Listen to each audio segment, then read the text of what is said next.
Hindi man ako tubong Davao, pero dito ko natagpuan ang pakiramdam ng tahanan. Tara, samahan niyo ako.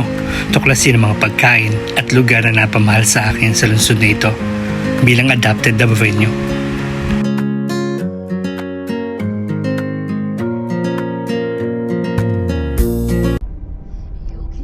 Habang unti-unting sumisilip ang araw sa silangan, unti-unti ring nagigising ang Davao. Sa oras na karamihan ay mahimbing pa ang tulog, nagsisimula ng tibok ng lungsod. Mga magsasaka, mangingisda, negosyante at mamimili. Lahat ay may isang destinasyon. Isang lugar na sa loob ng maraming dekada ay naging puso ng kalakalan ng Davao. Today, samahan niyo akong libutin ng isa sa pinakasikat na lugar sa Davao. Ito ang Bangkerohan Public Market.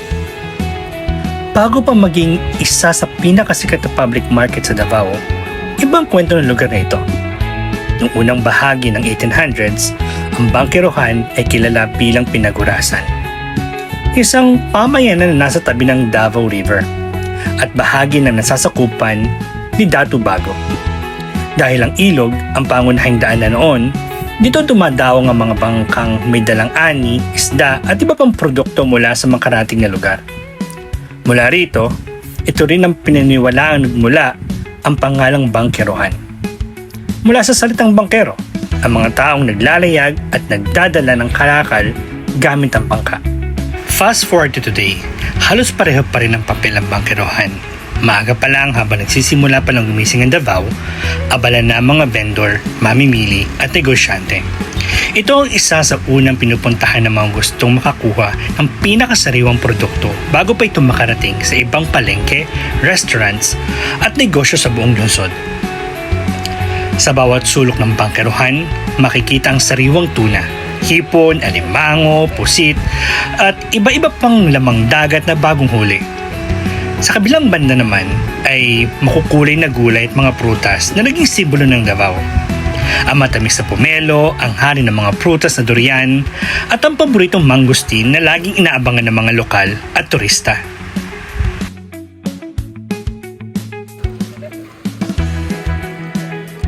At kung akala mong seafood lang ang dahilan kung bakit dinarayo ang Bangkerohan, wait until you see the vegetable section. Dito mo makikita ang mga bagong aning gulay na diretsong galing sa mga bukiri ng Buda, Marilog, Bukidnon, at iba pang kalapit na lugar. Kaya mapapansin mo, ang kulay pa lang ng mga gulay, alam mong fresh na fresh. Hindi lang dahil sa mas mura, kundi dahil mas sariwa at mas marami pagpipilian. Kaya pati mga restaurant owners, chefs, at kahit mga lokal na gustong magluto ng masarap sa bahay, dito lang unang namimili. Pagdating naman sa prutas, dito talaga makikita kung bakit tinatawag ang Davao na fruit basket of Mindanao.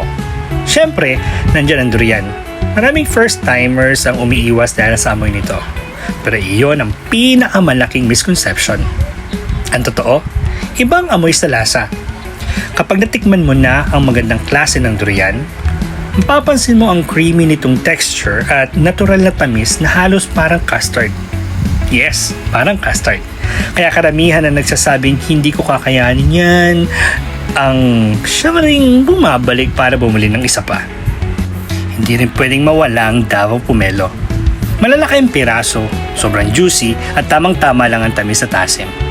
Isa ito sa mga paboritong pasalubong ng mga turista, kaya syempre, kasama rin ang mangustin na may matamis at refreshing na lasa, kaya perfect partner pagtapos kumain ng durian. Bago matapos ang pag-ikot, huwag aalis nang hindi natitikman ang sikat na puto maya at puto peanut. Ilang dekada na itong paboritong almusal ng mga Davaoenyo. Mainit na kakanin, simpleng sangkap, pero kapag ipinari sa sikwate, o kaya sa kape, sure, maiintindihan mo kung bakit hanggang ngayon may pila pa rin tuwing umaga. Kung gusto mong makita ang Davao lampas sa mga tourist spots, magsimula ka sa Bangkerohan. Dahil dito, hindi lang pagkain na makikita mo, kundi ang araw-araw na buhay, kasaysayan at kulturang bumubuo sa tunay na Davao. Ako si Adopted Davaoenyo at ipinapakita ko ang Davao sa paraang kasama niyo kung gumagala. Kita-kit sa susunod na adventure.